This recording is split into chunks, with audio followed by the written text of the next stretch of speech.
గుండెగా మన ఊరి పండగ. మన ఊరి పండగ ఎక్కడో దూరంగా ఉన్న తెలంగాణ రాష్ట్రంలో ఉన్న మారుమూల ప్రాంతంలో ఉన్న సుద్దాల మా ఊరి పండగ కూడా వేటూరి గుండెగానే ఇవాళ ఈ పూట. వేటూరి సాహితీ పీఠం అలాగే శ్రీ ప్రకాష్ కల్చరల్ అసోసియేషన్ వాళ్ళు సంయుక్తంగా ఏర్పాటు చేసిన వేటూరి సాహితీ పురస్కారాన్ని అందిస్తున్నటువంటి ఈ వేదికకు నేను తల వంచి పాదాభివందనాలు తెలియజేస్తున్నాను.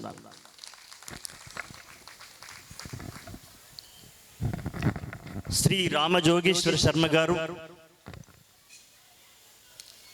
వేటూరు గారు పాటగా భువనం నుండి గగనాలకు వెళ్ళినప్పటి నుండి వారు ఈ పీఠ ద్వారా వేటూరి పురస్కారాన్ని పలువురికి మహాకవులకు అందజేసినారు. వాళ్ళందరూ అందుకున్నటువంటి ఈ అవార్డుని స్వీకరిస్తున్నందుకు నేను తుని వేటూరి పాటల రస రాజధాని తునికి నమస్కారం.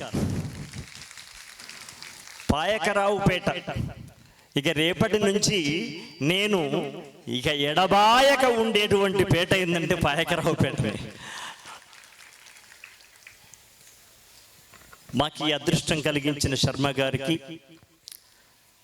వారితో పాటు సంయుక్తంగా ఈ కార్యక్రమాన్ని ఏర్పాటు చేసినటువంటి శ్రీ విజయ్ ప్రకాష్ గారికి నమస్కారం.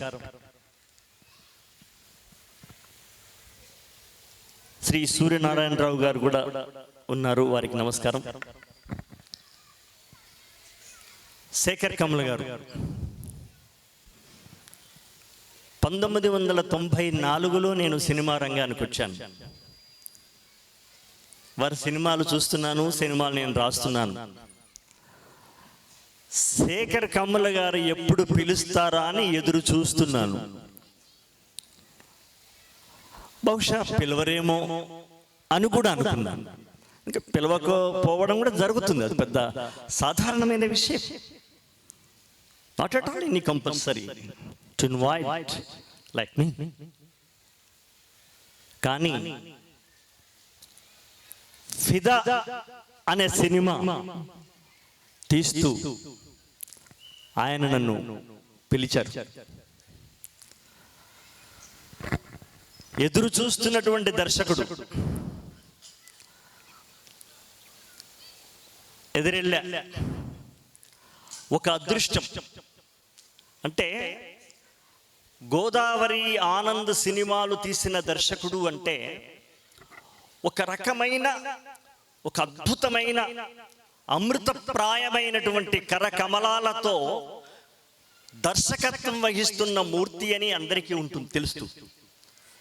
కానీ నాకేం తెలుసంటే ఆయన ఎంత అందంగా, ఎంత సౌజన్యంగా, ఎంత సుకుమారంగా, ఎంత సౌహార్ద్రంగా సినిమాలు తీసినా ఆ సినిమాలో ఉన్న కథానాయిక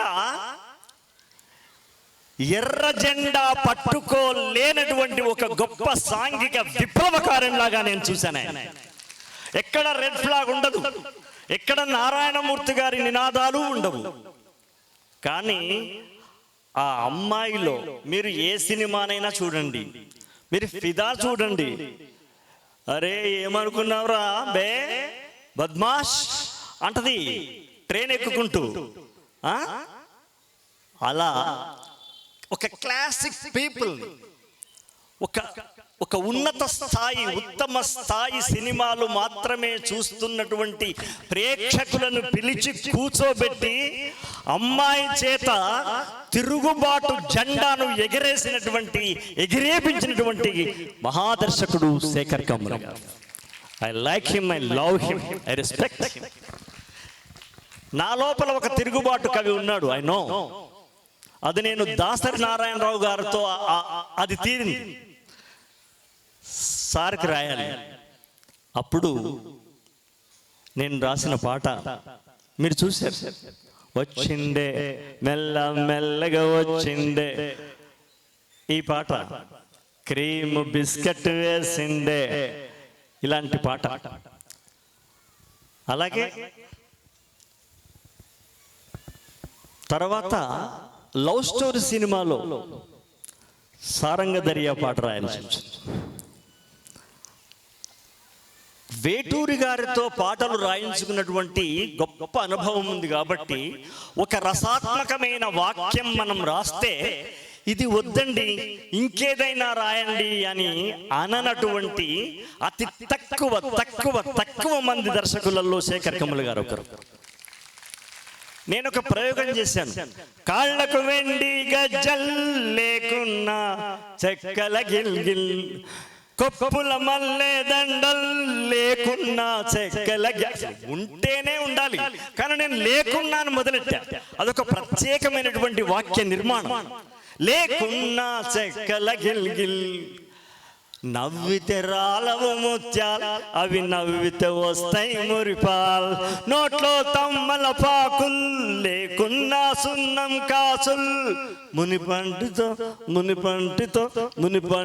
నొక్కిత పెదవుల్, ఎర్రగా అయితది రమ్మన దిల్, చిరియా చురియా చురియా. చురియా అంటే కత్తి, కాటుక పెట్టిన కత్తి. ఇది అర్థం కాదని అంటాడేమో నా దిగులు.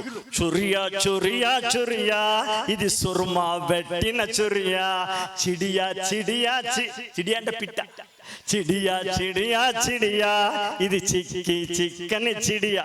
ఇలాంటి ప్రయోగాలు చేసినప్పుడు మొదటిసారి వినగానే కాగితంతో పాటు ఈ కవి హృదయాన్ని కూడా గుండెకి హత్తుకున్నటువంటి గొప్ప రసజ్ఞ శేఖరుడు, రసజ్ఞ శిఖర శేఖరుడు మా శేఖర్ గారు. I'm very very happy. కొన్ని విచిత్రాలు జరుగుతూ ఉంటాయి. నాకన్నా పూర్వం జాతీయ అవార్డు అందుకున్న వారు ఉన్నారు, నా తర్వాత కూడా అందుకున్న వారు ఉన్నారు 24 రాష్ట్రాల్లో అనేక భాషల్లో. కానీ నా అదృష్టం, నేను జాతీయ అవార్డు అందుకున్నప్పుడు అక్కడ రాష్ట్రపతిగా అబ్దుల్ కలాం గారు ఉన్నారు. That is the great opportunity, the great person. పూర్వం ఉన్న రాష్ట్రపతులు గొప్పవాళ్ళు కాదని నేను అంటంలా, కానీ ఒక అదృష్టం ఆ టైంకి అలా కుదిరింది. ఆయన ఉన్నారు. ఈ టైంకి శేఖర్ కమల్ గారు ఉన్నారు. ఇలా కుదిరింది, ఇలా కుదురుతుంది అంతే. It's happens. మనం దాన్ని ప్రోద్బలం చేసి ఇరికిస్తే కాదు, అది అలా ప్రకృతి, కాలం, విధి, భగవంతుడు అలా కలుపుతాడు. పాటలు కూడా అంతే, అలా కలుస్తాయి కొన్ని పాటలు. అలాంటి ఈ సుందరమైనటువంటి సుందరారామమైనటువంటి ఈ వేదిక మీద నన్ను నిలబెట్టినందుకు మరొక్కసారి నేను సాహితీ పీఠం వారికి నమస్కారాలు తెలియజేస్తున్నాను. అలాగే ప్రకాష్ కల్చరల్ వారికి కూడా. విజయప్రకాష్ గారి వాళ్ళ నాన్నగారు నరసింహారావు గారు, వాళ్ళ నాన్నగారి పేరు మీద ఒక విద్యా సంస్థల్ని నెలకొల్పినాడు ఆయన. ఆయన కేవలం విద్యా సంస్థలే కాదు, వందల గోశాల గోవులని, గేదెలను పెట్టి ఒక ఆయుర్వేద వైద్యశాలను పెట్టేసి జీవితాన్నే ఒక ప్రయోజనాత్మకమైనటువంటి ఒక అద్భుతమైనటువంటి యజ్ఞం కొన్ని శతాబ్దాలుగా చేస్తున్నటువంటి ఆ పీఠంలో, ఆ వేదికలో ఇవాళ విజయప్రకాష్ గారు ఉండడం నిజంగా చాలా ఆనందంగా ఉంది సార్. నేను విజయప్రకాష్ గారిలో వాళ్ళ తాతయ్య గారిని, వాళ్ళ నాన్నగారిని కూడా చూస్తున్నాను. గొప్ప తండ్రి. అందుకే నాన్న గురించి చెప్పాల్సి వచ్చినప్పుడు నన్ను మెచ్చుకున్నటువంటి శర్మ గారు, రాఘవేంద్రరావు గారు కూడా అన్నారు, అశోక్ అందరూ అమ్మల గురించి బాగా రాస్తారయ్యా, ఎవరు చూసినా అమ్మల గురించి బాగా రాస్తారు. పాపం నాన్న గురించి కూడా కొంచెం మంచి రాయవయ్యా పాపం అన్నాడు ఆయన. నిజంగా రాఘవేంద్రరావు గారు కూడా అలాగే. అంటే సార్ రాద్దాం సార్ అన్నాను. ఆయన ఒక సన్నివేశం చెప్పినారు, అది అగ్ని పరీక్ష. పూర్వం పాండురంగ మహాత్మ్యంలో సముద్రాల గారు రాసినటువంటి పాట, అదే సన్నివేశంలో నేను రాయాలి. ఆయన సముద్రాల గారు, ఆయన రామారావు గారు, ఆయన టీవీ రాజు గారు, వాళ్ళ కాంబినేషన్ అది. నేను రాస్తున్నాను, కీరవాణి గారు మాకు. అప్పుడు ఎలా అంతకన్నా గొప్పగా రాయలేం, సముద్రాల గారి కన్నా గొప్పగా రాసేంత శక్తి నాకేం లేదు. నాకే కాదు, ఏ రైటర్ లాగా ఇంకో రైటర్ రాయలేడు. అలా రాస్తారంటే అది ఒక భ్రమ, అపోహ మాత్రమే.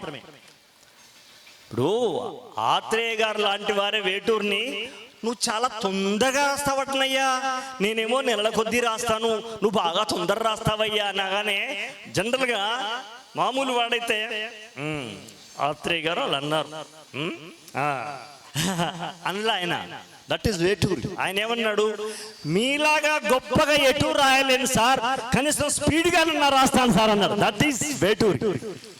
వేటూరి యొక్క ఆ సంస్కార హృదయం ఎంత గొప్పది చూడండి, ఎంత గొప్పగా చెప్పినాడు ఆయన. అలా సముద్రాల గారిలాగా ఎటు రాయలేను.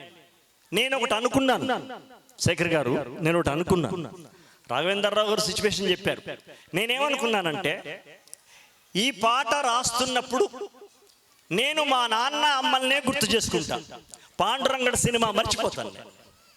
పాండురంగడు నాకు తెలియదు, కానీ నేను రాస్తున్నప్పుడు మా అమ్మా నాన్న తలుచుకొని రాస్తాను.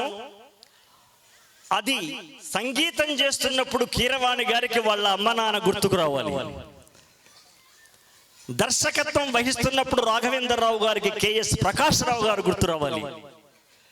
నటిస్తున్న బాలకృష్ణ గారికి నందమూరి తారక రామారావు గారు గుర్తు రావాలి. అది నేను పెట్టుకున్నటువంటి ఒక కొలతబద్ద, ఒక మెజర్మెంట్స్. అందుకే మీకు ఎక్కడ పాండురంగడు వాళ్ళ నాన్నగారు అనే విషయం అందులో ఉండదు. అమ్మా నీ కలలే నా కంటి పాపలైనవని, నీ ప్రాణం పణం పెట్టి నాకు పురుడు పోసావని. మీరు పాండురంగడిని మర్చిపోండి, ఆ సినిమా మర్చిపోండి, మీ అమ్మ మీకు గుర్తుకు రావాలి. నీ నెత్తుటి ముద్దయన అందమైన దేహమని, బిడ్డ బతుకు దీపానికి తల్లి పాలే చమురని. అమ్మ ఇక్కడ అన్నారు రాఘవేంద్రరావు, పాప మా నాన్నగారి గురించి బాగా చెప్పబోయా. అక్కడ కూడా నేను కథ జోలికి పోకుండా ఒక యూనివర్సల్, విశ్వజనీనమైనప్పుడే పాట వ్యక్తి నుండి ప్రారంభమై వ్యవస్థాగతమై రక్తగతంగా ప్రారంభమైనటువంటి గీతం వ్యవస్థాగతమై విశ్వగతమైనప్పుడే ఆ పాట నిలుస్తుంది, ధృవతారలా కనబడుతూ ఉంది. ఇది పాటకున్నటువంటి నిర్వచనం. అందుకే నానా నీ గుండెలపై నడక నేర్చుకున్నానని పాండురంగడే కాదు, నేను కూడా, శర్మ గారు కూడా, శేఖర్ గారు కూడా, నాన్న నీ గుండెలపై నడక నేర్చుకున్నానని, నీ చూపుడు వేలితో లోకాన్ని చూశానని, నాన్నను పూజిస్తే ఆది దేవుని కది అందునని, అమ్మకు బ్రహ్మకు మధ్యన నాన్నే ఒక నిచ్చెనని. Father is a ladder between అమ్మ అండ్ బ్రహ్మ. నాన్నకు ఒక అద్భుతమైన నిర్వచనం. ఇలాంటివన్నీ మేము ఒకప్పుడు సముద్రాల గారి నుండి, మరొకప్పుడు ఆత్రేయ గారి నుండి, మరొకప్పుడు నారాయణ రెడ్డి గారు, వేటూరు గారు, సిరివెన్నెల గారు, వీళ్ళందరి నుండి మేము నేర్చుకున్నాం. వాళ్ళు మాకు ప్రాతస్మరణి. మనిషై పుట్టినవాడు కారాదు మట్టి బొమ్మ, పట్టుదలే ఉంటే కాగలడు మరో బ్రహ్మ అన్నాడు ఆయన. వేటూరు గారు అన్నారు, నేను వేటూరు గారు అన్నారు. ఆ పాట మేము వింటూ వచ్చాం. ఆ పాట గుండెల్లో అలా ఉండిపోయింది. మీరు ఆశ్చర్యపోతారు. ఆ పాటను నేను మనిషై పుట్టినవాడు కారాదు మట్టి బొమ్మ అన్నదాన్ని నా హృదయంలో పెట్టుకుని రాసిన పాట ఒకటే జననం ఒకటే మరణం ఒకటే గమనం ఒకటే గమ్యం, గెలుపు పొందే వరకు అలుపు లేదు మనకు. బ్రతుకు అంటే గెలుపు, గెలుపు కొరకే బ్రతుకు.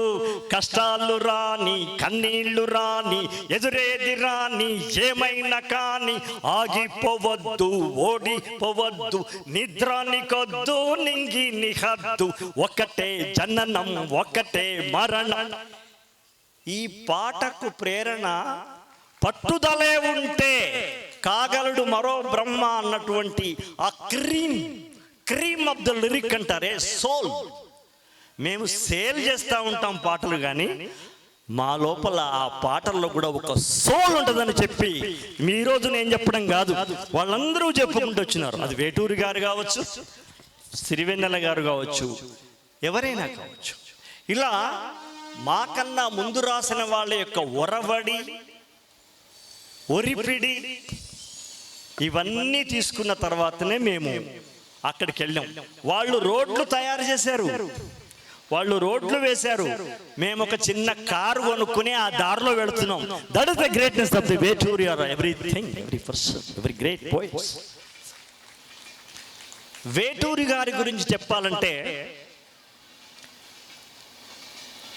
ఒక మాట అక్కడ చాలు. కాళిదాసు ఒక శ్లోకం రాశారు, జగత పితరౌ వందే పార్వతీ పరమేశ్వరౌ అన్నదాన్ని ఒక్క చిన్న అడ్డుగీత ద్వారా, ఒక్క అడ్డుగీత అది అట్లాగే పెట్టేసి జగతౌ పితరౌ వందే పార్వతీ రమేశ్వరౌ అన్నాడు. మనమందరం చేతులెత్తి నమస్కారం చేయాల్సినటువంటి ప్రయోగం. అడ్డుగీత పెడితే ఒక కొత్త అర్థం వస్తుందా అన్నది నా హృదయంలో ఉండిపోయింది సార్.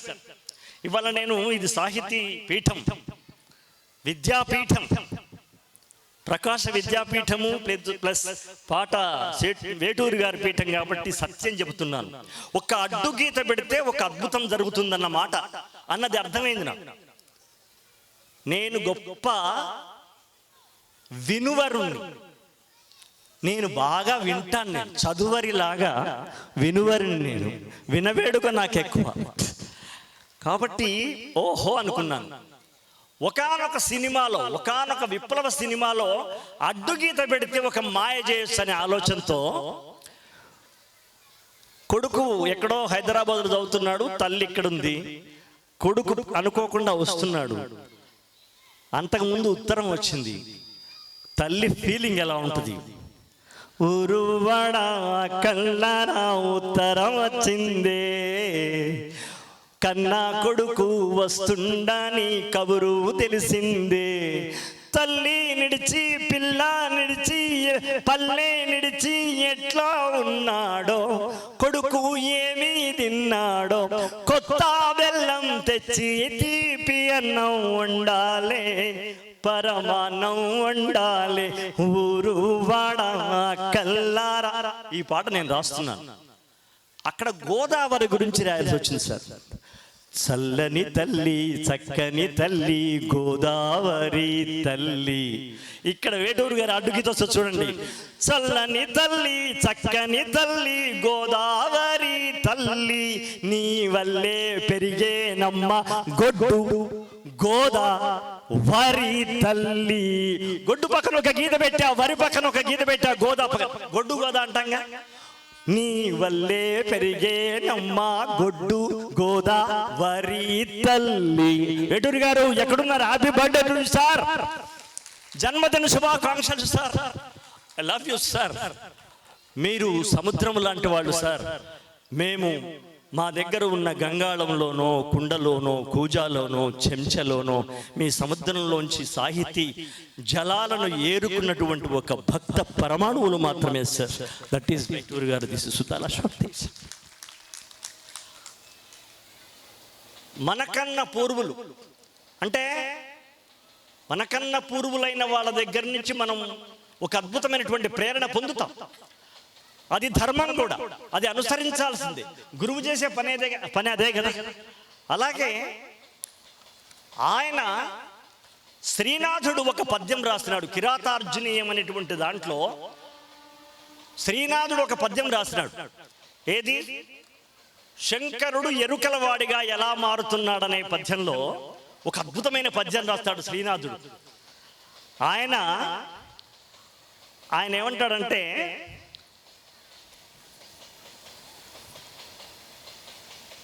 నెలవంక వికట పాటల జటమకుటక భారంబు కరుకైన జుంజురు నెరులు కాగా, ఇలా అంటూ ఆయన ఒక పీకే అంటాడనమాట. చందమామ నెత్తిలో పెట్టుకున్న చుట్ట పీకే ఉంటుందిగా, చుట్ట పీకెలాగా అయింది అంటాడు శ్రీనాథుడు. దాన్ని ఏమనుకున్నాడో, దాన్ని ఎంత సుందరంగా మార్చినాడు వేటూరు సుందరరామూర్తి గారంటే, ఆయన ఏమంటాడు, శ్రీనాథుడు ఏమన్నాడు, జారు సుధాధామ శకలావతం సంబు పెడకొప్పు పైనుండు పీకెగాక అన్నాడు ఆయన. దాన్ని ఈయనేమంటాడు, నెలవంక తలపాగ నెమలి ఈకగా మారి అన్నాడు. ఎంత సుందరం చేసినాడు సార్ ఆయన. దట్ ఈస్ వేటూరు సుందరరామూర్తి గారు. శ్రీనాథుని యొక్క పద్యాన్ని సవరించి దాన్ని అద్భుతంగా సుందరీకరించినటువంటి సినీనాథ శ్రీనాథుడు వేటూరు సుందరరామూర్తి గారు. సినీనాథుడు ఆయన అంటే ఆయన శ్రీనాథుడి కన్నా గొప్పవాడా? ఈ మాట వదిలేయండి, అదొక కాలం, ఇదొక కాలం. అక్కడ ఆయన పండితుల కోసం రాసినాడు, ఇక్కడ ఈయన మనలాంటి నాలాంటి పామరుల కోసం రాసినాడు. అది సినిమా పాటల యొక్క గొప్పతనం, రచయితల గొప్పతనం. మీరు నమ్మినా నమ్మకున్నా నేను ఛాలెంజ్ చేసి చెప్తాను, కవిత్వం అనేటువంటి ఆకాశములో ఉన్న కవిత్వం అనేటువంటి గంగను ప్రజల గుండెల్లో తీసుకుపోయింది కేవలం సినిమా పాట మాత్రమే. మా సినిమా పాటల కవులు అంటే ద్వితీయ శ్రేణి, సెకండరీ లాగా మాట్లాడే వాళ్ళని చూశాను నేను. కానీ సూటిగా ఒక మనసులోకి తీసుకుపోయేటువంటి కవి సినిమా కవి మాత్రమే. ఇప్పుడు రమణ మహర్షి ఒక మాట అన్నాడు, ఏమని? కర్త వారి వారి ప్రారంభ కర్మలను అనుసరించి జీవులను ఆడించును, వారి వారి ప్రారంభ కర్మలను అనుసరించి జీవులను ఆడించును, జరిగేది జరగక మానదు, జరగనిది జరగనే జరగదు. ఇది రమణ మహర్షి మాట. దీన్ని ఆత్రేయ గారు దాన్ని సోల్ తీసుకుని ఎలా చెప్పినాడో మీకు ఎవరికైనా గుర్తుందా? శర్మ గారు గుర్తుంటది, పోనీ శేఖర్ గారు కూడా గుర్తుండొచ్చు. కానీ అనుకున్నామని జరుగవు అన్ని, అనుకోలేదని ఆగవు కొన్ని, జరిగేవన్నీ మంచికని అనుకోవడమే మనిషి పని. దట్ ఈస్ ఆత్రేయ గారు. క్లిష్టంగా, కష్టంగా, సమాస భూయిష్టంగా రాయడం ఒక పద్ధతి. దాన్ని తీసుకొని సులభంగా రాయడం. ఆత్రేయ గారి మీద వేమన ప్రభావం ఉంది. సుమతి శతకం రాసిన బద్దెన గారి ప్రభావం ఉంది. ఒక చిన్న పద్యంతో ప్రపంచం మొత్తాన్ని తీసుకొచ్చి అక్కడ పెడతాడు వేమన. ఎన్నో పద్యాలు మీకు తెలుసు. ప్రపంచంలో ఉన్న మనస్తత్వ శాస్త్రాలన్నీ కలిపి ఒక తరాజులో, ఒక పళ్ళెంలో పెడితే ఒక్క బద్దెన పద్యం ఒకటి ఒక పళ్ళెంలో పెట్టొచ్చు. ఎలాగంటే సత్యభామ మొత్తం తీసుకొచ్చి సొమ్ములు పెడితే రుక్మిణి వచ్చి ఒక్క తులసీదళం పెట్టినట్టు ప్రపంచంలో రాబర్ట్ కోవే ఇంకా ఎవరో మనస్తత్వ శాస్త్రజ్ఞులు ఆనాటి నుంచి ఎండమూరి వీరేంద్రనాథ్ గారి దాకా అనేక మంది రాసినటువంటి పుస్తకాలన్నీ ఒక పళ్ళెంలో పెడితే తన కోపమే తన శత్రువు, తన శాంతమే తనకు రక్ష, దయ సుట్టంబవు, తన సంతోషమే స్వర్గము, తన దుఃఖమే నరకమంద్రు తథ్యము. దీన్ని మించిన మనస్తత్వ శాస్త్రం ఈ భూమి ఇంతవరకు పుట్టల. That is Sumati Baddena. ఇలాంటి వాళ్ళ యొక్క సోల్ని పట్టుకుని విశ్వవ్యాప్తం చేసినటువంటి మహానుభావులు సినిమా కవులు. అలాగే ఇవాళ వేటూరు సుందరరామూర్తి గారి అవార్డు తీసుకున్నప్పుడు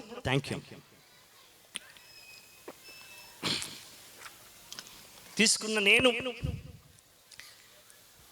ఏం పాటలు. కొంతమంది ఇవాళ మా విజయప్రకాష్ గారు వాళ్ళ స్కూల్లో పిల్లలతోటి ఫొటోస్ తీస్తున్నాం. పిల్లల్ని అడుగుతున్నాడు, ఈ సార్ మీకు ఎరికేనా? పాపం ఇంగ్లీష్ మీడియం నార్త్ ఇండియన్ పిల్లలు అలా చూస్తున్నారు. నాకు బాధేస్తుంది, అయ్యో పాపం వాళ్ళని ఎందుకు పరీక్ష పెడుతున్నాము అని. ఇప్పుడు కొంతమంది మన ఇబ్బంది పెడతా ఉంటారు. టెలిఫోన్ చేసి నేను ఎవరో గుర్తుపట్టు అంటాడు. 24 ఏళ్ల కింద బస్ స్టేషన్లో ఒక్కసారి దిన పేపర్ నేను తీసుకుంటే ఆయన కొనుక్కున్నాడట, నేను చూసినట. నన్ను ఎవరో గుర్తుపడతాం అంటాడు. చస్తాము మనం. బాగున్నారు సార్, నాకు గుర్తుపట్టు, నా పేరు చెప్పు. గుర్తుపట్టానంటే ఊరుకోవాలి. నా పేరు చెప్పు, నా పేరు చెప్పు. ఏం పేరు చెప్తాం? విజయవాడలో రాయి తీసుకుని కొడితే ఒక సుబ్బారావు తగులుద్ది. సుబ్బారావు అన్నమా? కాదు, అది విజయవాడ కాదు. ఎక్కడి నుంచి ఫోన్ చేస్తున్నాడో తెలియదు.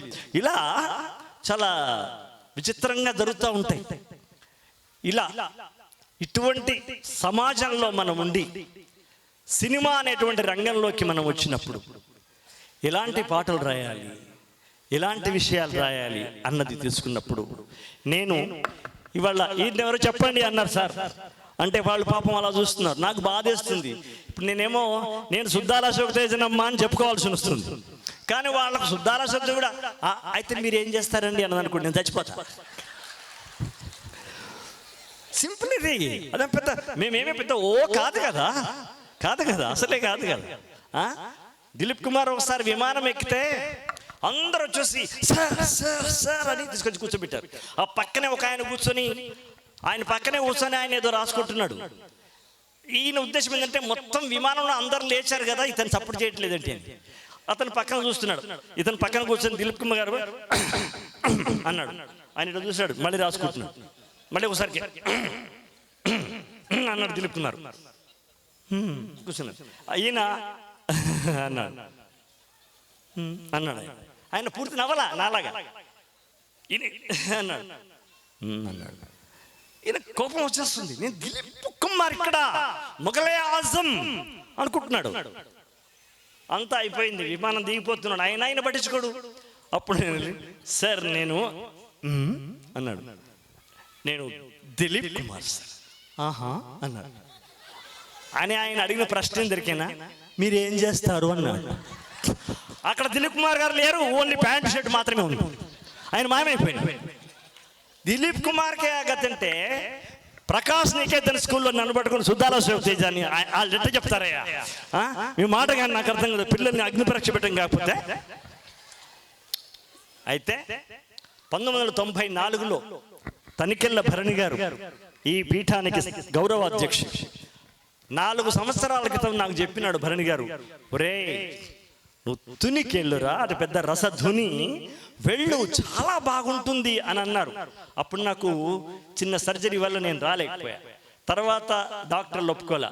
తర్వాత ఏదో కోవిడ్ ఇదంతా అలా దాటి లేకపోతే ఎప్పుడో తీసుకోవాలి. 14వ వాడిగా ఇవాళ నేను మీ పీఠ మీద వచ్చినానంటే శర్మ గారితో పాటు భరణి గారిని కూడా నేను తలుసుకోవాలి. ఎందుకంటే సినిమాలో ప్రవేశపెట్టినటువంటి మహానుభావుడే భరణి గారు. మా అక్కయ్య కొడుకు ఉత్తేజ్ భరణి గారు చెప్తే నేను సినిమా రంగంలోకి వచ్చాను. ఈ 30 సంవత్సరాలలో 2000 సినిమాల్లో 3000 పాటలు ఏవో రాశా. సరే, అవార్డ్స్ ఎన్నో వచ్చినాయి. కానీ ఢిల్లీలో వచ్చిన జాతీయ అవార్డు కంటే తెలుగు నేలమై ఇస్తున్నటువంటి తెలుగు కవి అవార్డు నాకెంతో ముచ్చటగా ముద్దు మురిపనిలాగా ఉంది. అనేక మంది తీసుకున్నారు ఈ అవార్డు. అశోక్ తేజ ఏం పాటలు రాసి ఉంటారో అనే డౌట్ ఇప్పటికి కూడా మీలో ఉంటుంది. దిలీప్ కుమార్ అనే డౌట్ ఉంది మీకు, నేనేం లెక్కన ఏం రాశారు అని. ఒసేరాములమ్మలో దాసనారాయణరావు గారు, ఆ మహానుభావుడు, ఆ దర్శక రత్న లేకపోతే ఈ సుద్దాల అశోక్ తేజకి వాళ్ళ వేటూరి సాహితీ పురస్కారం లేదు లేదు లేదు. నన్ను గుర్తించి నా చేత అద్భుతమైన పాటలు రాయించిన మహానుభావుడు ఎక్కడున్నాడో ఆయన వల్లనే, ఆయన దయ వల్లనే నేను సినిమాలో రచయితగా నిలబడ్డాను. అది మన గోదావరి ప్రాంతం పాలకొల్లులో పుట్టినటువంటి బిడ్డ దాసనారాయణరావు గారి దయ వల్ల ఆయన నేను నమస్కారం చేస్తున్నాను ఈ వేదిక మీద. ఆయన నన్ను ఉసేరామలమ్మ అడిగినప్పుడు ఆయన అన్నాడు, విప్లవం నువ్వు బాగా రాస్తావు, మీ నాన్న సుద్దాల హనుమంతు కదా. మా నాన్న సుద్దాల హనుమంతు, మా అమ్మ పేరు జానకమ్మ. 1948లో తెలంగాణలో నైజాం రాజు మీద తుపాకీ పట్టుకొని తిరిగినటువంటి పోరాట కవులలో మా అమ్మ నాన్న ఇద్దరు కూడా పోరాటం చేసిన వాళ్ళు. They are freedom fighters. ఒక చేత గన్, ఒక చేత పెన్ పట్టుకున్నటువంటి దంపతులు మా అమ్మ మా నాన్న. వాళ్ళ కడుపులో పుట్టడం వల్ల మా నాన్న అద్భుతమైనటువంటి యుద్ధ గీతాలు రాసిన సుద్దాల హనుమంతు కావడం వల్ల నేను విప్లవ పాటలు ఎక్కువగా రాశాను, చాలా మక్కువగా రాశాను. అది మా నాన్న పాట. నేను రాయకపోతే ఇంకెవరు రాస్తారు? అది మా నాన్న డిఎన్ఏ నుంచి వచ్చినట్టుంది. అలా దాసరి గారు నాకు చెప్పినప్పుడు ఒక విప్లవ పాట రాయాలి అన్నప్పుడు నేను ఒక మాట అన్నాను. సార్, విప్లవ పాట అనగానే శ్రీశ్రీ గారి లాగా రాయమంటారు. ధర్మక్షేత్రం అది కురుక్షేత్రం, కురు పాండవ రోషాగ్నుల రణక్షేత్రం, రథ గజ హయ పదాతి దళ శరపర గమనం, ప్రళయ ఘన ఘన భీషణ భాంకృత నినదం. శర్మ గారు కాదు. అంటే ఏంది? అంటే ఏంటండి? ఇదో బాగుంది. అంటే ఒక కంపన జరుగుతూ ఉంది అది వింటుంటే, ఆ సమాసాలు వింటుంటే ఆపాద మస్తకం కరెంట్ పాస్ అయినట్టుగా ఉంది. నేనేమన్నానంటే గురువుగారితో, అయ్యా అలాంటి ఫోర్స్తో రాస్తా కానీ తేలికైన మాటల్లో ఆత్రేయ గారు రాస్తాను, అలా రాస్తే ట్రై చేద్దాం సార్ అన్నాను. అక్కడ దాసరి గారి దగ్గర గొప్పతనం, ఎవరు ఏ కొత్త విషయం చెప్పినా కూడా గుండెలోకి తీసుకునేటువంటి గొప్ప గుండె ఉన్నటువంటి వ్యక్తి దాసరి నారాయణరావు గారు. ఆయన రాసి పెట్టన్నాడు, నేను చచ్చిపోతున్నా రేపే డప్పై పుడతా, రేపే రణభేరై పుడతా, రేపే ఢంకై పుడతా, రేపే చండై పుడతా అని కూడా రాయొచ్చు. రాయలే. నేను చచ్చిపోతున్నా రేపే డప్పై పుడతా, నీ ప్రస్థానానికి నే విప్లవాల దరువవుతా, కాలుతున్న నరం నరం నీ పాటకు స్వరమైతే, కమిలే నా కనుపాపలు చూపై నీతో ఉంటాయి, నా గొంతు కమ్మూయిస్తే 1000 గొంతులై వస్తా, చెమ్మగిల్లకే రాములమ్మ, సొమ్మసిల్లకే రాములమ్మ, రాములమ్మ ఓ రాములమ్మ, ఓహో రాములమ్మ. అది నేను చేసినటువంటి ఒక కథదనం. అంటే శ్రీశ్రీ గారిని తీసుకొని రాయకుండా ఒక ఆత్రేయ గారిని, సుద్దాల హనుమంతు గారిని కలిపితే ఎలా ఉంటుంది పాట అంటే, అది నేను రాసిన పాటలాగా ఉంటుంది. వేటూరి సుందరరామూర్తి అందరి కవుల్ని రుబ్బితే తయారు చేసినటువంటి ఒక బొమ్మ, అద్భుతమైనటువంటి ఒక మూర్తి వేటూరు గారని ఆయన చెప్పినారు. నేను మా నాన్నలో ఉన్నటువంటి విప్లవ పదజాలాన్ని, ఆత్రేయ గారిలో ఉన్నటువంటి తేలికైన పదజాలాన్ని కలుపుకొని నాకు నేనే ఒక కుర్చీని తయారు చేసుకుని, అంత గొప్ప కవుల మధ్య నా కుర్చీ నేనే తయారు చేసుకుని నా కుర్చీ మీద నేనే కూర్చున్నాను. దట్ ఈస్ సుద్దాల శక్తి. వాళ్ళు లేకుండా నేను లేను, కానీ మనదేదో ఉండాలి. ఒక ఇరుకులోంచి మనం మెరుపులాగా దూసుకెళ్ళకపోతే సినిమా ఇండస్ట్రీలో 5వ పాటతోనే అవుట్. 30 సంవత్సరాలుగా 3000 పాటలు రాసినారంటే మీలాంటి మహానుభావులందరూ ఆశీర్వదించడం వల్లనే, ప్రజామోదం పొందడం వల్లనే. ఆ పాటల క్రమంలో నేను మీకు గుర్తు చేస్తా. కొమ్మ ఉయ్యాల కోన సంపాల, అమ్మ ఒళ్ళో నేను రోజు ఊగాల, రోజు ఊగాల, తెల్లారాల పొద్దు కాల, అమ్మా నీ అడుగుల్లో అడుగెయ్యాల. ఇదే రాసా. ఇదే లెంత్లో రాజమౌళి గారు అన్నారు, ఇదే లెంత్ ఉండాలి కానీ నిప్పులు కురిసినట్టుగా ఉండాలన్నారు. కొమ్మ ఉయ్యాల, అదే కదా. కొమురం భీముడో కొమురం భీముడో కొర్రాసు నెగడోలే మండాలి కొడుకో మండాలి కొడుకో.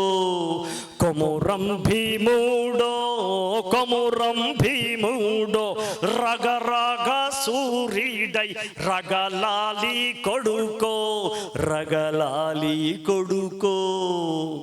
చర్మ మొలిచే దెబ్బకు అప్ప అంటోగాల.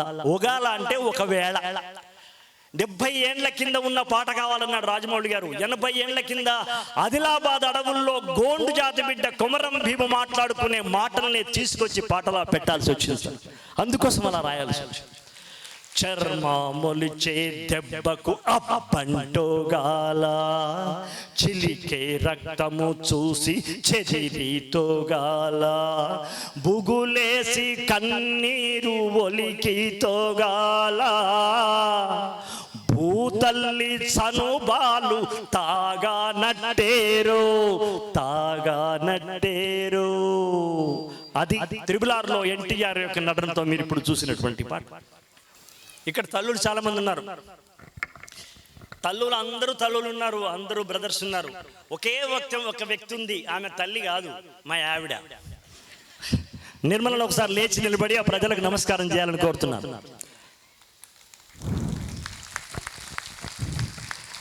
ఆమె లేకుంటే నా పాట లేదు, నాకు సాపాటు లేదు.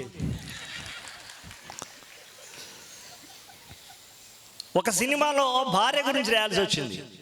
నేను సినిమా మర్చిపోయా, మా ఆవిడ నాకేం చేస్తుందో గుర్తుకొచ్చుకున్నాను. నేను సరిపోద్ది కదా, అంతే కదా. హాలు నీకు దండమే, అర్ధాంగి నీకు దండమే, తల్లిదండ్రులను వదిలిపెట్టి అన్నదమ్ముల విడిచివేసి తాళి కట్టిన వాని చిటికెన వేలుతోనే నడిచి వచ్చి అత్త మామకు ఆడపడుచుకు అందరికి నువ్వు వండి పెట్టి గిన్నెలున్నదే ఊడ్చివేసి ఉన్నదే తిన్నట్టు చేసి నిండని నీ కడుపు సగము నీళ్లతోనే నింపినావు, ఆలు నీకు దండమే. బతుకు ముళ్ళ బాటలోన జతగ స్నేహితురాలవైతివి, కళ్ళ నీళ్లు పెట్టే వేళ తోడబుట్టిన చెల్లెవైతివి, వెనుక ముందులాడినప్పుడు వెన్ను తట్టిన భార్యవైతివి, పురిటి నొప్పుల బాధ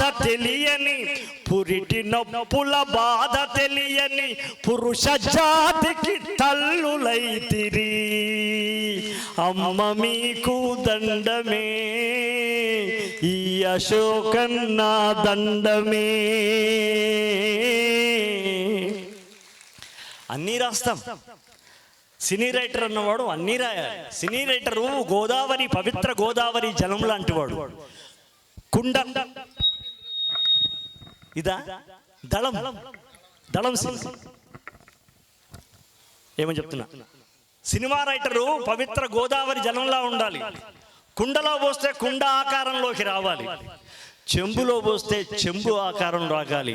మీరు ఏమనుకోకపోతే పెగ్గులో పోస్తే పెగ్గ ఆకారంలోకి రావాలి. మాకు తప్పదు.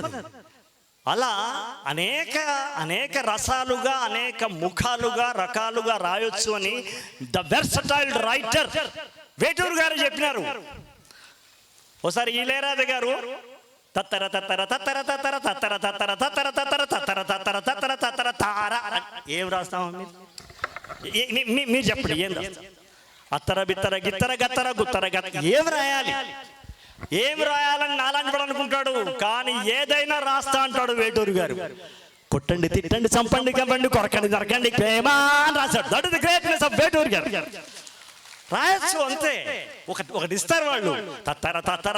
మనకి ఏం అర్థం కాదు. కానీ అందులో అక్షరాలు పొదిగిన తర్వాత కానీ దాని యొక్క మాయ తెలియదు. ఒక మయ బ్రహ్మ లాంటి వాడు వేటూరి సుందరరామూర్తి గారు.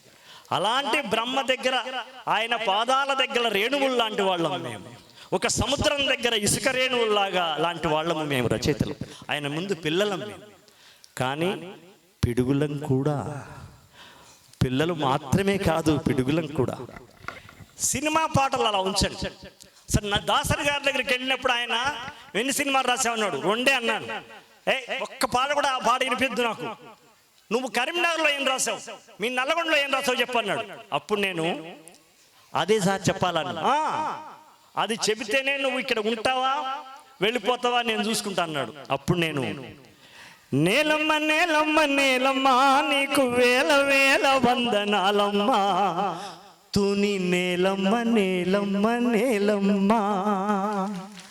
నేలమ్మ నేలమ్మ నేలమ్మ నీకు వేల వేల వందనాలమ్మా, సాలేటి వానకెత్తుళ్ళింత. సార్ ఒక మాట అన్నారు శర్మ గారు, శేఖర్ గారు సినిమాలు చూస్తే వాన పడ్డప్పుడు వచ్చేటువంటి మట్టి పరిమళంలాగా ఉంటుంది. Great saying sir, great saying sir, suitable sir మీకు అది సార్, చాలా యాప్ట్గా ఉంటుంది సార్.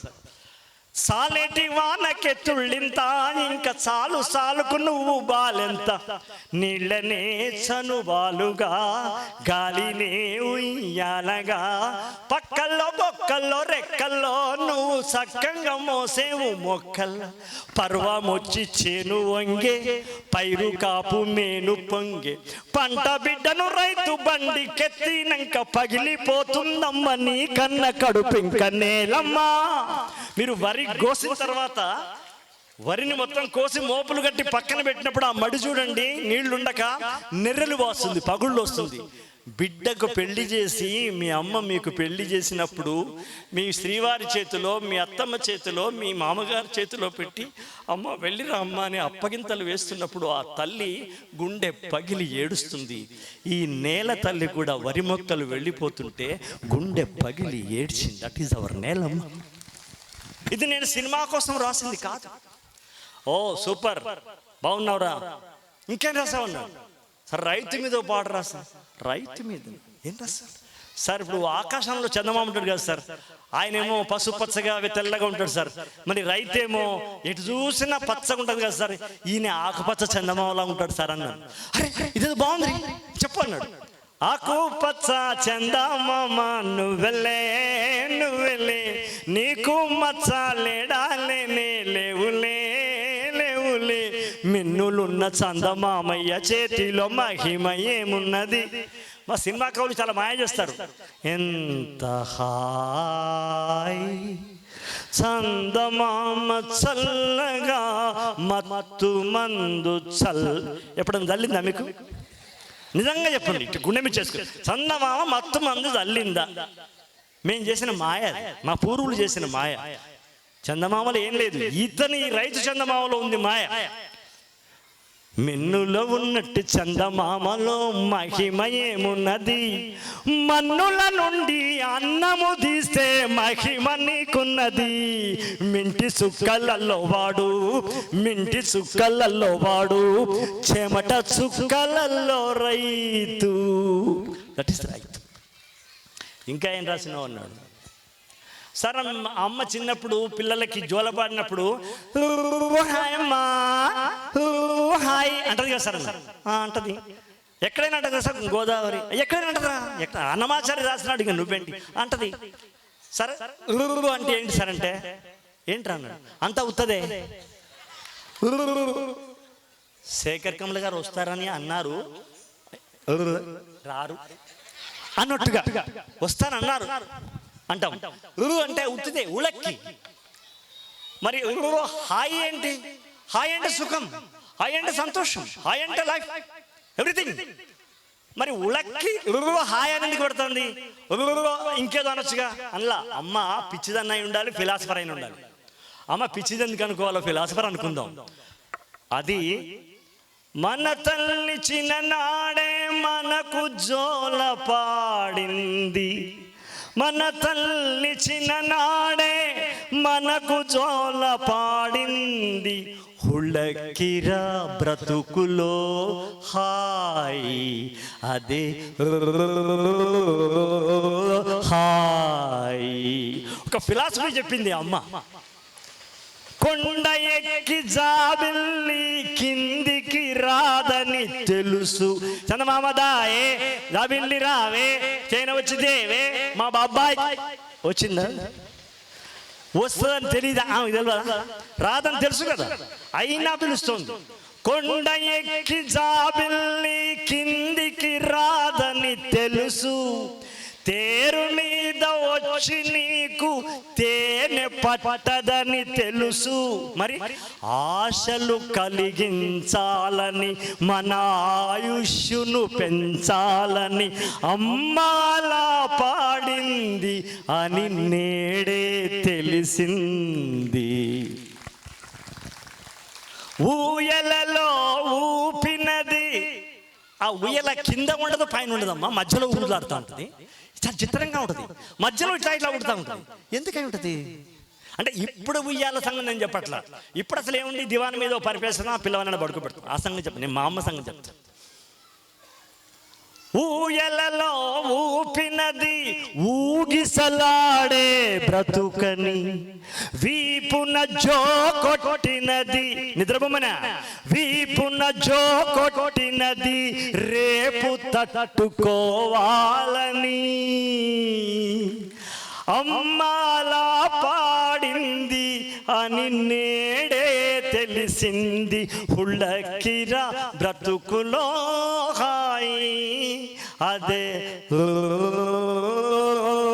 హాయి. అమ్మ ఇంకొకటి చేస్తుంది, కోటీశ్వరరాలు గారి అమ్మాయి అయినా సరే ఆ చిన్నప్పుడు మసిబొగ్గే పెడుతుందమ్మా. ఏ బ్రహ్మాండమైన నల్లటి హైదరాబాద్, అమెరికా నుంచో అరేబియా నుంచో నల్లటి తెప్పి పెట్టొచ్చు కదా, లే ఊరికే మసిబొగ్గే పెడతాది. లాల పోసి మసిబొగ్గును లలాటాన పూసినది, నీచపు దిష్టేదో నీపై పడునని కాదు. తల్లి చల్లని మదిలో తత్వమొకటి దాగున్నది, మానవాళి తుది మజిలి మరుభూమిలో మసియేనని.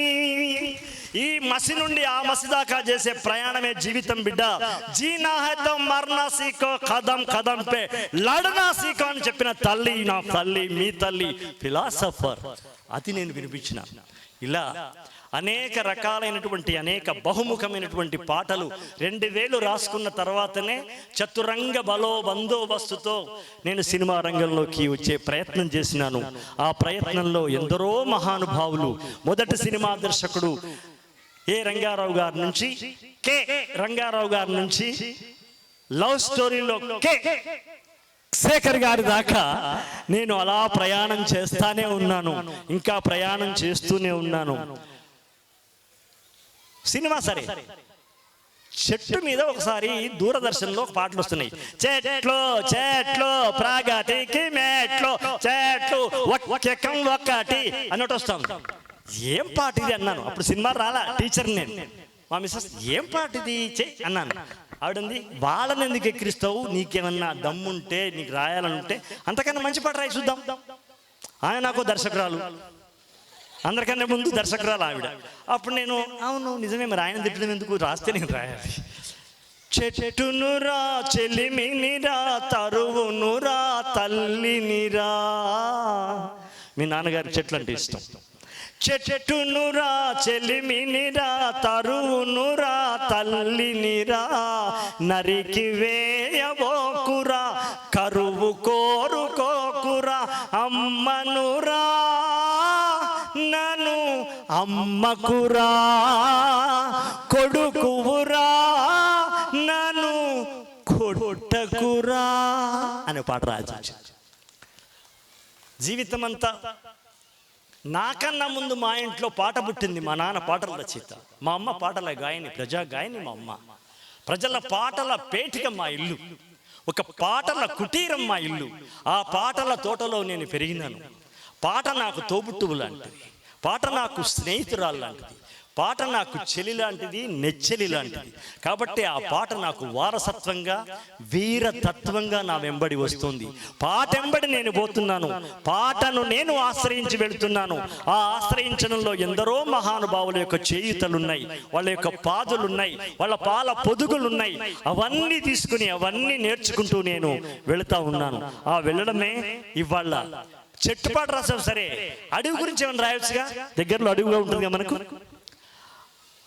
అడివమ్మ మాయమ్మ తిప్పేదీరా, ఆయమ్మకున్నది ఒక్కటే చీర, ఆ చీర రంగేమో ఆకు ఆకుపచ్చనిది, ఆ తల్లి మనసేమో రామ సక్కనిది, రామా సక్కనిది. భుజములా పైనేమో రాళ్ళ గుట్టలు కొన్ని, పాదాల పక్కనే పాము పుట్టలు కొన్ని, అడుగడుగున ముళ్ళ కంప, అడుగడుగున ముళ్ళ కంప, అయినా అడివంటేనే పళ్ళగంప, అడివంటేనే పళ్ళగంప. ఇలా ఈ జీవితం నడుస్తోంది. చివరికి వచ్చేస్తాం. నిన్ననే రాజమహేంద్రవరంలో హోమియో డాక్టర్ శ్రీనివాస్ గారు ఉన్నారు. ఆయన నిన్న వాళ్ళ స్కూల్లో మాట్లాడుతూ ఉంటే ఆయన ఎదురుగా కూర్చున్నాడు. నన్ను చూసి తర్వాత చెప్తున్నాడు, నువ్వు ఉపన్యాసం ఇచ్చినప్పుడు హై ఫ్రీక్వెన్సీకి వెళ్తున్నావు, అది కరెక్ట్ కాదు, నీ వయసు తగ్గింది కాదు, నువ్వు డయాబెటిక్ పేషెంట్వి, మధ్య మధ్యన నీళ్లు తాగు, మధ్య మధ్య పానీయం సమర్పయామి అన్నట్టు ఈ పాటకు పానీయం సమర్పయామి అని చెప్పాడు. అందుకే ఆ అమ్మాయిని కష్టపెట్టాల్సి వస్తాం. జీవితం శివునికి కైంకర్యం చేసినటువంటి పుష్పం లాంటిది. అలాగే నటరాజు పూజ చేసే అభినవ నాట్యయోగమే మనిషి జీవితం. నటరాజు పూజ చేసే అభినవ నాట్యయోగమే మనిషి జీవితం. కడకడలిదాక ఎడ తెగక సాగే, కడకడలిదాక ఎడ తెగక సాగే, నది వంటి పరుగు కథ మానవ జీవన ప్రయాణం. నటరాజు పూజ చేసే అభినవ నాట్యయోగమే మనిషి జీవితం. జనన మరణముల నడుమ ఉన్న ప్రతి క్షణము క్షణము ఎన్ని నటనలు. మామూలు నటులు పాపం సినిమా వాళ్ళ నటులు అంటాం, కానీ అందరికన్నా గొప్ప నటులు మనమే. చాలా గొప్ప నటన ఉంటుంది. అంటే అది నటన, దానికి డబ్బులు రాలే, దర్శకులు లేడు, కానీ మనం గొప్పగా మారుతూ ఉంటాం. It's a transform nothing. ఇంట్లోకి రాగానే అమ్మ మంచం మీద ఉందనుకో, మనం పలకరించే విధానం గమ్మత్తుగా ఉంటుంది. నాయన ఎప్పుడు ఎంత ఆలస్యం, అమ్మ నువ్వు ఎందుకే నా కోసం ఎదురు చూస్తున్నావు అన్నప్పుడు మన ఫేస్, మన మాట, డైలాగ్ చూడండి. అమ్మ ఎందుకే నా కోసం, నువ్వు తిని పడుకోవచ్చు. కాదు బిడ్డ, కాదు నాన్న, నువ్వు వచ్చేదాకా చూస్తున్నా. వద్దమ్మా, అయిందా? ఈ లోపల కూతురు వస్తుంది. కూతురు వచ్చి నానా అంటది, చాక్లెట్ తెచ్చాడేమో. అప్పుడు వెంటనే ఈ మనిషి డైలాగు ఫేస్ మారిపోద్ది. బంగారం నీకోసం చాక్లెట్. అమ్మా ఎందుకమ్మా ఇలా అన్నది వేరైంది. బంగారం నీకు చాక్లెట్ అయిపోయిందా? డైలాగ్ మారిందా? ఇంతకన్నా గొప్పనట్టుంటుంది ప్రపంచం. ఈ లోపల వంటింట్లోంచి ఏదో వాసన వచ్చింది, చికెనో లేకపోతే వంకాయ కూర వాసన వచ్చింది. అలా టక్కున అట్లా వెళ్ళాడు. వెళ్ళగానే ఏదో పొరపాటున వాళ్ళ ఆవిడ, లేదా మా ఆవిడ అనుకోండి, ఏదో పూలు పెట్టుకొని ఏదో వంట చేస్తాం. ఇతను వెళ్ళి డైలాగ్ చూడండి, మొత్తం బాడీ లాంగ్వేజ్ మారిపోయింది. ఏంటి ఏంటి ఇవాళ ఏంటి స్పెషల్? మీరు రోజు 11 గంటలకు వస్తుంది స్పెషల్. మరి కాదులే, కానీ నాకు బాగా ఇష్టమైన వాసన వస్తుంది. ఏంటి? ఈ ఫేస్ ఫీలింగ్ చూడండి, ఈ బాడీ లాంగ్వేజ్ చూడండి, ఈ డైలాగ్ చూడండి. మరి సరిగాని ఎందుకు మల్లె పువ్వులు కథం కంపమునిగి నువ్వే వచ్చినావు అని పెద్ద దండ వేసుకొని కూర్చో. మనిషి యొక్క నటన.